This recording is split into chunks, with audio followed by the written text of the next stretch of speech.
Commander Eliza Wright rubbed her tired eyes as she stared at the monitoring screens. The deep space listening post was quiet tonight, just like every night for the past 15 years. She sipped her cold coffee and shifted in her chair. The Earth Defense Fleet paid her to watch these screens, searching for signals from the stars.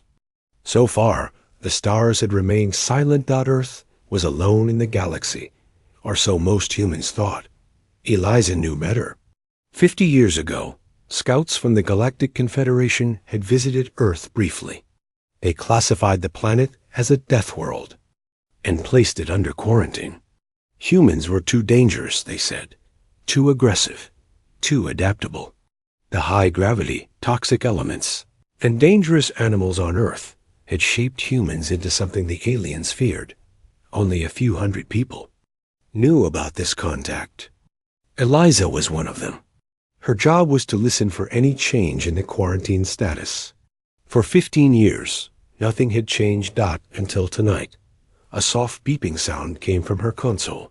Eliza sat up straight, suddenly wide awake. The signal was weak but clear.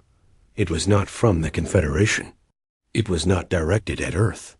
It was a message passing through this sector of space, meant for anyone who might hear it. Eliza ran the translation program. The aliens who had visited Earth had left behind some basic language tools. The program worked slowly, converting the strange sounds into English words. Help us. The Vorn attack our homeworld. We cannot fight. We cannot hide. The Confederation will not help. Is anyone listening? Please help us. We are the Luthien. Our world is dying, the message repeated. Eliza checked the signal path. The Luthien homeworld was 16 light-years away, close enough to reach with Earth's newest ships. She pressed the emergency button. This was exactly the kind of message she was trained to watch for. Within minutes, Admiral Paul Harrington appeared on her screen. His gray hair was messy, and his eyes were sleepy. Eliza had woken him up. This better be important, Commander. He said, Listen to this, sir. She played the message. The Admiral was fully awake now. Can we verify this is real? Yes, sir. The signal is coming from the coordinates in our star charts for the Luthien system. The Confederation records describe them as a peaceful species. They live on a low-gravity world with perfect weather and no predators. Admiral Harrington nodded slowly. So the opposite of Earth in every way. Yes, sir, and they're asking for help. The Confederation is ignoring them. The Confederation isolates us because they fear what we might do to other species, said the Admiral. But what if they saw what we could do for other species? This could be our chance to show the galaxy that humans are more than just survivors. From a death world, he stood up straighter. I'm calling an emergency meeting with the President. Keep monitoring that signal. Record everything. 6 hours later, Eliza stood in a crowded briefing room at Fleet Headquarters. The President had given her approval. Earth would answer the call for help. The room was filled with the crew selected for this mission. Captain Derek Mason would command the warship Defiance. Earth's newest and fastest vessel. Captain Mason was a tall man with dark skin and serious eyes. He studied the star charts, while Tactical Officer Sofia Rodriguez reviewed weapon systems. Beside them, Dr. Alan Mitchell gathered medical supplies that might help alien bodies. Chief Engineer Olivia Grant checked the ship's engines one final time. This mission breaks the quarantine, Admiral Harrington told them. The Confederation might see this as an act of aggression, but we cannot ignore a cry for help. If the Luthiens are being attacked and the Confederation does nothing, then someone needs to act. That someone will be Earth. Captain Mason nodded. My crew is ready, sir. The Defiance can reach the Luthien system in 20 days at maximum speed. You understand the risks? Asked the Admiral. You'll be the first humans to officially make contact with alien life. You'll be facing an enemy we know nothing about. And you may find the Luthiens fear you as much as they fear their attackers. "We understand, sir," said Sophia, "but we've trained for this. Earth has prepared for first contact for 50 years. Dr. Allen added, "The Luthians evolved on a gentle world. They'll be physically fragile compared to humans. Their bodies won't have our muscle density or bone strength. I've prepared medical protocols for treating beings with half our gravity tolerance." Engineer Olivia looked up from her tablet. "The Defiance is ready, sir. Engines at full capacity. Life support can handle varied atmospheric needs. Weapons are loaded, but hopefully won't be needed." The Admiral looked at each of them. "This mission has 3 goals. Save the Luthians if possible. Gather information about the Vorn attackers. And show the Confederation that humans can be protectors, not just warriors." The crew spent the next 12 hours loading supplies. The Defiance was the pride of Earth's fleet. Built in orbit, it was 400 meters long with engines that could bend space itself. The ship carried enough weapons to fight a small war, but also held medical facilities, diplomatic spaces, and scientific laboratories. It was designed to represent the best of humanity. As the crew made final preparations, Eliza approached Captain Derek. "Sir, I have a request. I'd like to join this mission." Derek looked surprised. "You're a monitoring specialist, Commander. This is a combat mission. I'm the one who heard their call, sir. I've studied the Confederation records more than anyone, and I speak 3 Earth languages. I might be useful for communication." Derek thought for a moment, then nodded. "Report to the Defiance in 2 hours. Pack light. This won't be a comfortable journey." 2 hours later, the crew gathered on the bridge. Through the view screen, they could see Earth below them, blue and green, and beautiful. For most humans, it was the only home they had ever known. A difficult home that had shaped their species into something unique in the galaxy. "All systems ready," reported Olivia. "Course plotted to the Luthian system," said Sophia. Derek sat in the captain's chair. "This is the moment that changes everything. When we return, Earth will no longer be isolated. For better or worse, we're joining the galactic community." He pressed the ship-wide communication button. "All crew, prepare for departure. We are about to break Earth's quarantine. We go to answer a call that no one else would answer. We go to help those who cannot help themselves. We go to show the stars what humans can do." The Defiance's engines glowed bright blue. The ship turned away from Earth and accelerated. In moments, it was moving faster than light itself, racing toward a distant world and a species that had never met a Deathworlder before. The journey had begun. The 20-day journey to Luthia passed slowly for the crew of the Defiance. They trained, studied alien records, and prepared for every possible situation. Captain Derek made sure everyone understood their roles. They were not just soldiers on a mission. They were the first official representatives of Earth to the wider galaxy. Eliza spent her time listening to the repeated distress signals.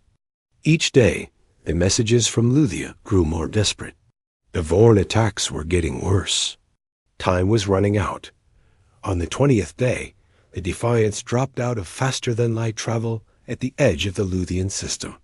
The bridge crew stared at their screens in silence. The beautiful world described in Confederation records was now surrounded by dark ships. Fires burned on the planet's surface where cities once stood. "Scan those ships," ordered Derek. "I want to know what we're facing." Sophia worked quickly at her station. 30 Vorn warships in orbit. Energy readings suggest powerful weapons. Their ships are larger than ours, but our scans show they might be slower. "Life signs on the planet?" asked Derek. Dr. Allen checked his monitors. "Millions of Luthian life forms still alive, but their numbers are dropping. The Vorn have landed troops in major cities." Derek made his decision. We need to make contact with any Luthian leadership still fighting. Eliza, broadcast on all frequencies. Tell them Earth has answered their call. Eliza sent the message. For several tense minutes, there was no response. Then a weak signal came through. Unknown ship, this is Ambassador Taylor of the Luthian Defense Council. Who are you? How did you receive our message? Eliza looked at Derek, who nodded for her to respond. Ambassador Taylor, we are the Earthship Defiance. We heard your distress call. We've come to help. There was a long pause. Earth? We have no record of your world in Confederation space. We're under quarantine, Eliza explained. But we couldn't ignore your call. Another pause. The Vorn control most of our orbital platforms. I'm sending coordinates for a safe landing zone. Please hurry. We cannot hold out much longer. Derek turned to his crew. Sophia, plot a course that keeps us away from the Vorn fleet. Olivia, prepare the engines for atmospheric entry. Dr. Allen, get your medical team ready. We're going in. The Defiance moved carefully through the Luthian system. They almost reached the planet undetected, but a Vorn scout ship spotted them and opened fire. The Defiance rocked from the impact. Return fire, ordered Derek. Disable only. We don't want to start a war if we can avoid it. Sophia targeted the Vorn engines. The Defiance's weapons hit with perfect accuracy. The enemy ship drifted powerless in space. The rest of the Vorn fleet has noticed us, warned Sophia. They're changing course to intercept. Get us to the surface now, said Derek. We need to reach the Luthians before the Vorn realize what we're doing. The Defiance plunged toward the planet's surface. The ship shook violently as it entered the atmosphere. The crew felt suddenly lighter. Gravity is only 0.4 of Earth normal, reported Olivia. Everyone be careful when we land. You'll be stronger than you expect. The ship landed in a valley surrounded by strange purple trees. The air outside was thin but breathable for humans. Derek selected a small team to make first contact. Himself, Eliza, Dr. Allen, and Sophia. They wore light armor, but carried their weapons hidden as they stepped outside. They felt the strange sensation of the low gravity. Each step could send them flying if they weren't careful. The air smelled sweet, like nothing on Earth. A group of Luthians waited at the edge of the landing zone. The humans froze in surprise. The aliens were beautiful and delicate. They stood about 5 feet tall, with slender bodies that seemed almost fragile. Their skin shimmered with a soft blue glow. Large eyes dominated their faces, and they had no visible ears. Ambassador Taylor stepped forward. He moved with a grace that seemed almost like dancing. Then he saw the humans clearly, and he stopped. You're so ... Solid, he said, his voice musical, but clearly afraid. Your bodies, your movements. You're from a high-gravity world. Derek nodded slowly, trying to appear less threatening. Earth's gravity is more than twice what you're used to. We call it 1G.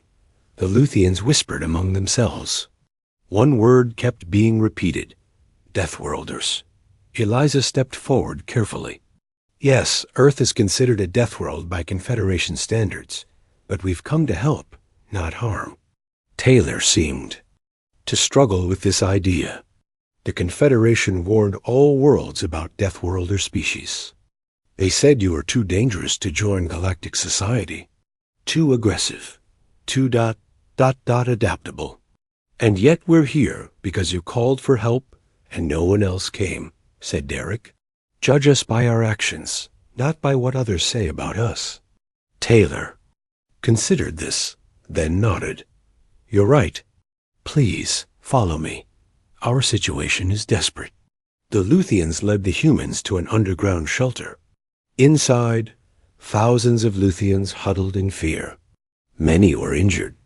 The shelter shook as explosions sounded in the distance. The Vorn attack our cities day and night, explained Taylor. "They use weapons that poison our air. They want our world for themselves." Dr. Allen immediately went to help the injured Luthians. He was shocked by how easily they were hurt. Their bones were like thin crystal, their skin as delicate as flower petals. The same weapons that might just wound a human could kill a Luthian instantly. "Why didn't the Confederation help you?" asked Eliza. "The Vorn threatened to attack any Confederation world that interfered," said Taylor. "No one was willing to risk it. The Luthian people are peaceful. We have no weapons, no armies. We never needed them before." Derek looked around at the suffering. "Luthians. Well, we're not part of the Confederation. And we do have weapons." Just then, the shelter shook violently. Dust fell from the ceiling. Sophia checked her scanner. "Vorn troops are approaching. They must have tracked our landing." The Luthians trembled in fear, but Derek and his team remained calm. They had trained all their lives for combat. They had evolved on a world that tested them daily. Now they would show the galaxy what humans could do when innocent lives were threatened. "Get your people deeper into the shelter," Derek told Taylor. "We'll handle the Vorn." Taylor looked confused. "But there are only 4 of you," Derek smiled. "We're from Earth. That's all we need." Outside, Vorn soldiers in heavy armor approached. The shelter. They had never fought Deathworlders before. They were about to learn why the Confederation feared humans so much. Derek and his team moved quietly through the purple forest outside the Luthian shelter. The low gravity made them feel light and strong. Each human carried weapons designed on Earth for combat in harsh conditions. Sophia led the way, tracking. The Vorn soldiers with her scanner. 10 Vorn troops approaching from the north, she whispered. They're wearing full environmental suits and carrying energy weapons. Derek nodded. Remember, we need to capture one if possible. We need information. The humans spread out among the trees. They had trained for years in Earth's dense forests and rocky mountains. This alien landscape was strange, but their bodies adapted quickly. The Vorn had no idea they were walking into a trap. The Vorn soldiers came into view. They were tall beings, in heavy gray armor. Their helmets had narrow visors that glowed red in the fading light. They moved with confidence, clearly not expecting any resistance. Derek gave the signal. The humans attacked from all sides. The Vorn were caught by surprise. They fired their weapons wildly, but the humans moved too quickly in the low gravity. Sophia disabled 2 Vorn with precise shots to their weapon arms. Eliza used her smaller size to get behind another and disable its armor systems. Derek faced the Vorn leader directly, dodging energy blasts that would have killed a Luthian instantly. In less than 5 minutes, 9 Vorn soldiers lay unconscious on the forest floor. Derek held the Vorn commander against a tree, the alien's feet dangling above the ground. What manner of creatures are you? The Vorn asked, its voice mechanical through its helmet translator. We're humans, Derek answered. From Earth. Earth? That world is under quarantine. Deathworlders are forbidden to leave their system. Derek tightened his grip.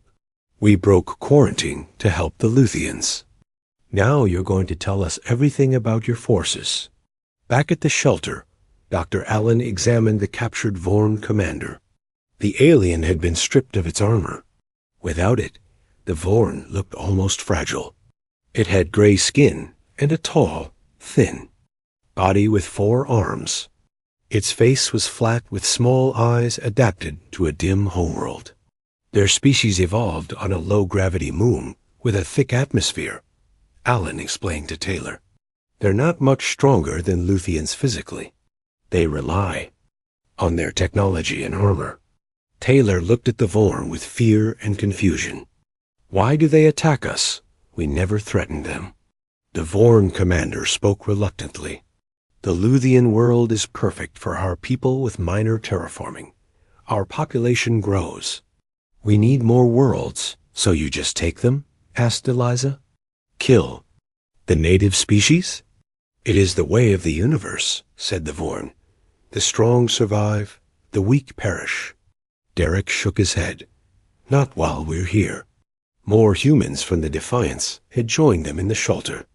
Engineer Olivia studied the captured Vorn technology with great interest.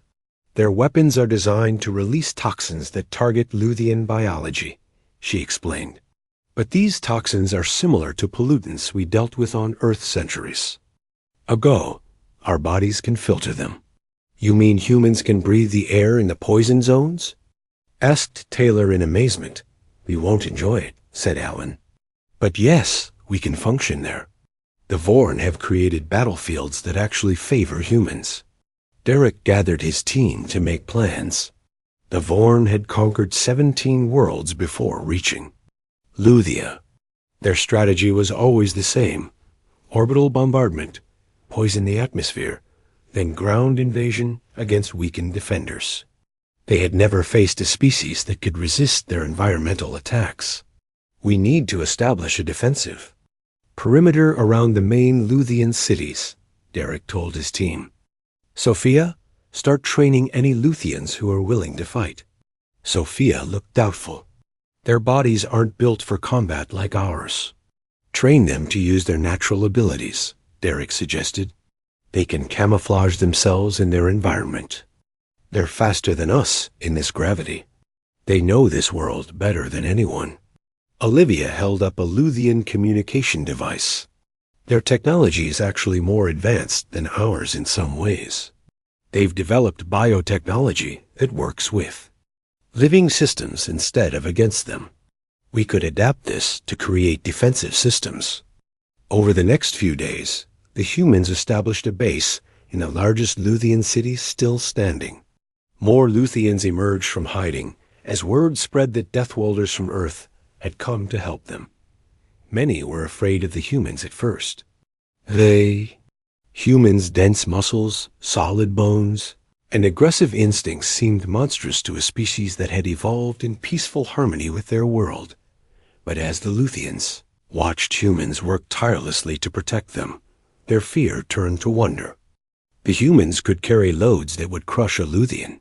They could breathe air that would kill Luthians in minutes. They could fight for hours without rest. Sophia trained groups of Luthian volunteers. She taught them to use their natural camouflage abilities to observe Vorn movements and report back. You don't need to fight like humans, she told them. Use your strengths. Meanwhile, Olivia worked with Luthian scientists to combine Earth weapons with Luthian biotechnology. Together, they created defense systems that could detect Vorn ships and ground troops without harming the Luthian environment. Dr. Allen made an important discovery while treating injured Luthians. Their cellular structure can actually regenerate much faster than ours, he told Derek. They heal quickly if they survive the initial injury. With proper protection, they could be much stronger defenders than the Vorn realize. The Vorn responded to the human interference by sending more troops to the surface. They expected to crush this new resistance quickly.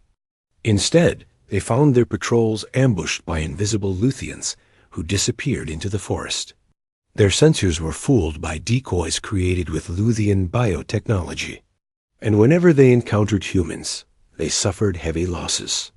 A captured Vorn officer was brought before Derek. Your species makes no sense, the Vorn said. You risk your lives for aliens you just met. Why? Because it's right, Derek answered simply. The strong should protect the weak, not exploit them. The Vorn laughed. Such thinking is why Deathworlders were quarantined. You apply your primitive planet's morality to the galaxy. The Confederation was right to fear you. The Confederation abandoned the Luthians, said Eliza. We didn't. As word spread through nearby systems that humans creatures from a forbidden death world were successfully defending Luthia, other species began to take notice. Confederation. Observers appeared at the edge of the system, watching but not interfering. The Vorn Supreme Command grew frustrated. They had never failed to conquer a world before. They decided to commit their entire fleet to crushing Luthia and these interfering Deathworlders. Hundreds of Vorn ships began to gather at the edge of the system. The real battle was about to begin. The message from Earth arrived 3 weeks after the Defiance landed on Luthia. Admiral Harrington's face appeared on the communication screen, looking both proud and concerned. "Captain Derek, your mission has changed the game. Earth has decided to commit fully to the defense of Luthia. We're sending 3 more ships, the Challenger, the Intrepid, and the Horizon. I'm coming personally to coordinate our efforts." Derek felt relief wash over him. "Thank you, Admiral. The Vorn are gathering their main fleet. We've done well so far, but we need reinforcements. You'll have them soon. Your actions have caused quite a stir in the Confederation. Some members are questioning the quarantine policy. Others are angry we broke it. Either way, Earth is now a player in galactic politics." The transmission ended, and Derek shared the news with his team and the Luthian leadership. Taylor's large eyes widened further. "More ships like yours? More humans?" "Yes," said Derek. "My world has decided to stand with yours, whatever the cost." The news spread through the Luthian population. Their hope grew stronger. The humans had proven to be fierce protectors. With more Deathworlders coming, perhaps Luthia could survive. After all, while they waited for reinforcements, the humans continued to work with the Luthians to strengthen their defenses. Sophia had trained hundreds of Luthian volunteers. They couldn't fight like humans, but they had learned to use their natural abilities effectively. Their perfect camouflage made them excellent scouts. Their intimate knowledge of Luthian geography helped them set clever traps. Olivia made a breakthrough with Luthian technology. "They've never used their biotech for weapons," she explained to Derek. "It never occurred to them. But we've created hybrid systems that can incapacitate Vorm troops without killing them. The Luthians can use these devices without violating their ethical principles." Dr. Allen had been studying Vorn biology from their captured soldiers. They're vulnerable to certain sound frequencies that don't affect humans or Luthians. We can use that against them. The Vorn continued to send ground forces against the Luthian cities, but now they met organized resistance. Human soldiers fought alongside Luthian volunteers. The Luthians couldn't match human strength, but they moved with incredible speed in their native gravity. Together, they pushed the Vorn back from the major population centers. 10 days later, the Earth ships arrived. The Challenger, the Intrepid, and the Horizon took positions around Luthia. Fresh troops and supplies arrived on the surface. Admiral Harrington himself came to the main Luthian city to meet with Derek and Taylor. The Admiral looked around in wonder at the beautiful Luthian architecture, which seemed to grow from the ground rather than being built upon it. "I never thought I'd stand on an alien world," he said. "It's more beautiful than I imagined." Taylor bowed deeply. "Admiral, your people have saved many Luthian lives. We are forever in your debt." "No debt between friends," said Harrington, "but we have a difficult fight ahead. The Vorn main fleet is approaching. Over 200 ships. They're determined to make an example of both our worlds." Derek showed the Admiral their defensive preparations. "We've established ground-to-space weapons using modified Luthian biotechnology. They can target Vorm ships without damaging the planet's ecosystem." "Impressive," said Harrington. "But the real battle will be in space. We need to protect Luthia from orbital bombardment." The combined Earth fleet prepared for battle. Though outnumbered, the human ships had advantages. They were faster and more maneuverable. Their crews were used to operating under stress conditions that would incapacitate most species. And they were fighting to protect, which gave them purpose. Beyond simple conquest, the Vorn fleet arrived 2 days later. They positioned their ships around Luthia and demanded immediate surrender. "Withdraw your forces, humans," the Vorn Supreme Commander broadcast. "Return to your quarantined world. This does not concern you." Admiral Harrington responded, "It became our concern when you attacked a peaceful species. Earth stands with Luthia. We will not withdraw." The space battle began with a massive Vorn attack. Their ships fired energy weapons that lit up the black void. The Earth vessels seemed tiny in comparison, but they moved with incredible speed, dodging most attacks while landing precise hits on Vorn weak points. On the surface, Sophia and her Luthian teams used the ground-based weapons to target Vorn ships that came too close to the atmosphere. Invisible to Vorn sensors, the weapons caused confusion in the enemy fleet. The battle raged for hours. Earth ships took damage, but continued fighting. The humans aboard worked through injuries that would have killed Vorn or Luthian crews. Their bodies, evolved on a death world, could endure pain and stress beyond what most species could imagine. Derek and a small team took a shuttle to one of the damaged Vorn ships. In the confined spaces of the alien vessel, human adaptability proved decisive. The Vorn, evolved on a low-gravity world with predictable conditions, were unprepared for close-quarters combat against creatures who could function with broken bones and depleted oxygen. Derek's team captured the Vorn command systems and gained access to their fleet communications. This advantage allowed Admiral Harrington to predict Vorn movements and counter their strategies. But the battle took a terrible toll. The Challenger was badly damaged by Vorn weapons. Sophia was severely wounded while protecting a group of Luthian civilians from a Vorn ground assault. Dr. Allen worked desperately to save her life, but her injuries were beyond his Earth medical training. Taylor approached as Allen worked. "Your friend is dying to protect my people," he said softly. "We can help her." He called for Luthian healers. They brought strange glowing plants that seemed to pulse with life. "Our most sacred technology," Taylor explained. "Cellular regeneration. Matrices. We have never shared this with outsiders before." The Luthian healers placed the living technology on Sophia's wounds. The plants merged with her damaged tissue, accelerating her body's natural healing. Allen watched in amazement as injuries that would have been fatal began to close. "Your people bleed for ours," said Taylor. "We consider you kin now." Word of the He. Human-Luthian alliance spread throughout the Confederation. Other worlds under Vorn threat began to question the policy of isolation toward Earth.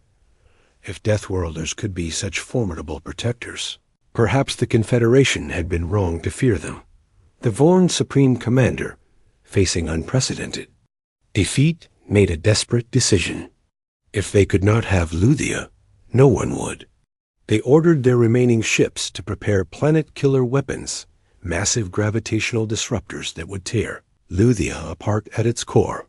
The final phase of the battle was about to begin, and the fate of an entire world hung in the balance. Admiral Harrington received the urgent message from his sensors officer. "Sir, the Vorn ships are deploying gravitational disruptors. They're targeting Luthia's core.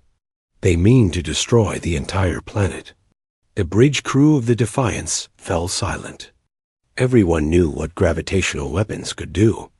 On Earth, scientists had developed similar technology to stabilize tectonic activity during the great quakes of the previous century. But the Vorn had reversed the principle. Their weapons would increase gravitational stress until a planet tore itself apart. "How long do we have?" asked Harrington. "The weapons will reach full power in 6 hours," replied the officer. "Once activated, we estimate Luthia will begin breaking apart within 24 hours. The Admiral contacted Derek on the surface. "Captain, we have a serious problem." Derek listened grimly as Harrington explained the situation. Beside him, Taylor's face showed pure horror. "Our entire species will die," the Luthian whispered. "Everything we are, everything we've created, gone forever. Derek put his hand on Taylor's shoulder. Not while we still stand. Get me Engineer Olivia and Dr. Allen immediately. Within minutes, the human team gathered in the Luthian Command Center. Sophia joined them, moving slowly but steadily thanks to the Luthian healing technology that had saved her life. The principles are similar to our own gravitational stabilizers, Olivia explained after studying the Vorn weapons. We could modify Luthian planetary defense systems to create counter-resonance fields. It would redirect the destructive energy back to its source. The problem is delivery, said Allen. Someone would need to get close enough to the Vorn flagship to plant disruptor bombs directly on their main gravitational weapon. Derek nodded. A suicide mission. I'll go, said Sophia immediately. My body is already enhanced with Luthian tech. I have the best chance of surviving. No, said Derek. You're still recovering. I'll lead the team myself. Admiral Harrington joined them via holographic projection. I'm sending our best pilots and engineers from the fleet. But Derek is right. This mission is likely one way. The volunteer team will need to penetrate Vorn defenses, board their flagship, and plant the disruptors manually. Olivia worked frantically with Luthian scientists to build the counter devices. She hadn't slept in days, but her body evolved on Earth to endure stress-kept functioning. The Luthians watched in wonder as the humans pushed themselves beyond what seemed physically possible. Your people never give up, Taylor said to Eliza, even when the odds are impossible. That's what happens when you evolve on a death world, Eliza replied. Earth taught us that survival often depends on refusing to accept defeat. Meanwhile, the first tremors began to shake Lithia. The Vorn weapons were already affecting the planet's core. Cracks appeared in the ground. Strange lights flickered in the sky as the atmosphere responded to gravitational stress. 4 hours later, Olivia presented the completed disruptor bombs. They'll redirect the gravitational energy back toward the source, but they must be placed directly on the Vorn flagship's main weapon housing. Derek selected his team, 6 volunteers. From the Earthships, all veterans of space combat. Our job is to deliver these devices, he told them. The Luthians are counting on us. Humanity's future in the galaxy may depend on what we do today. The small human ship launched from the Defiance, heading directly toward the Vorn fleet. Admiral Harrington ordered all Earth vessels to provide covering fire. The battle resumed in full force, giving Derek's team a chance to approach the Vorn flagship undetected. As they neared their target, a Vorn patrol spotted them. Energy weapons struck their ship, damaging the engines. Derek took manual control, using skills honed in Earth's high-gravity flight simulators to evade further attacks. They crashed onto the outer hull of the Vorn flagship, barely surviving the impact. Everyone still breathing? Derek asked as they regained consciousness. 2 team members were badly injured. The others helped them into spacesuits. Together, they moved across the Vorn ship's surface toward the gravitational weapon. Vorn security forces emerged to stop them. In the zero-gravity environment of space, the humans' Earth-born strength gave them a crucial advantage. They fought their way forward, step by painful step. On the planet below, Luthia shook more violently. Entire cities began to collapse as the ground buckled. Luthians fled to evacuation ships, helped by human soldiers who carried children and elderly to safety. Olivia activated the planetary counter-resonance fields. This will buy us some time, she told Taylor. But without Derek's team, it won't be enough. Aboard the Vorn flagship, Derek and his remaining team finally reached the gravitational weapon. It was massive, pulsing with energy that distorted space itself. 2 of his team had fallen during the fighting. The others placed the disruptor bombs according to Olivia's instructions. The devices are set, Derek reported back to the Defiance. Detonation in 30 seconds. Everyone clear the area. His surviving teammates headed back toward their damaged ship. Derek stayed behind to ensure the bombs weren't discovered. A Vorn commander found him there and attacked. They fought brutally, both knowing the stakes. Derek felt his ribs crack under a powerful blow, but he kept fighting. On Earth, he had learned to function through pain that would incapacitate most species. The bombs detonated. The gravitational energy reversed direction, flowing back into the Vorn weapon. The flagship began to tear itself apart. Derek, badly injured, dragged himself toward an escape pod. The last thing he remembered was the pod launching as the Vorn ship collapsed behind him. On Luthia, the tremors suddenly stopped.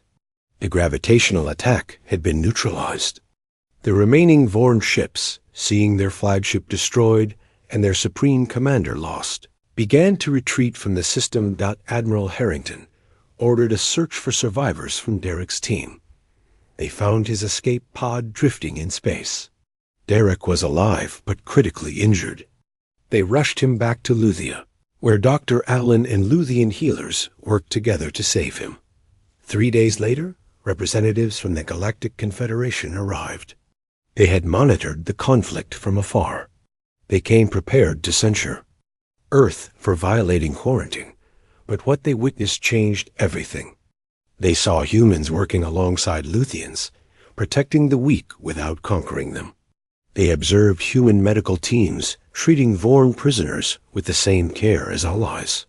Most significantly, they recorded humans willingly placing themselves in lethal danger to save the species they had only just met.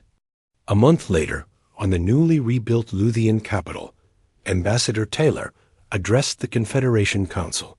"You called them Deathworlders, as if it were a curse. But we now understand it is because they evolved on a world that tried to kill them that they value life so deeply.